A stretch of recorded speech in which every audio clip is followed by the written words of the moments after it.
FORA.tv. The world is thinking. Think about health information technology for a second.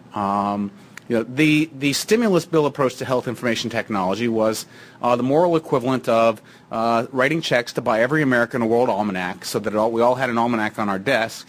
But if there's no problem that you want to solve with that almanac, it's just going to sit on the desk, and it'll be a waste of money. And by simply buying HIT, we're not going to make any real progress. This is a $2 trillion industry. Most industries are going to invest, 15 to 20% of that in capital investment every year. So we've got a $300 or $400 billion a year equipment bill. Some of that's going to be HIT. The government writing checks for HIT is not the solution. The solution is to have a business model that embraces it broadly in the economy so that providers have incentive to use it to solve their business problems.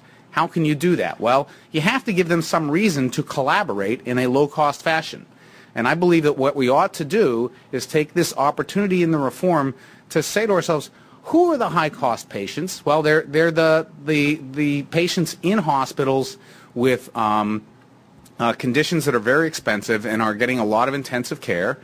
They are at the moment in a setting that is utterly dysfunctional, largely due to the government. If you think about how Medicare in particular pays, it pays hospitals using DRGs lump sum amounts that give them an incentive to do less.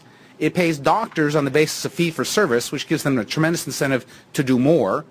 Doctors practice in hospitals on these same patients, and we have this schizophrenic system that delivers uncoordinated care with terrible payment incentives, and we're always stunned that we get such bad outcomes.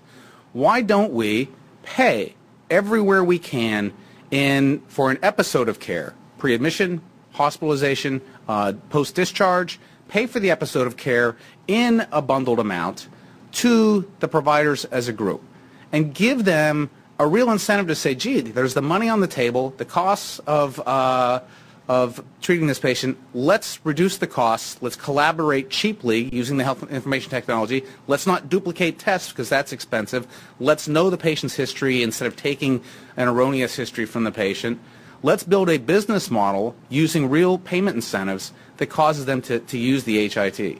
That would be a good pro-competition, pro-efficiency move in the U.S. healthcare system.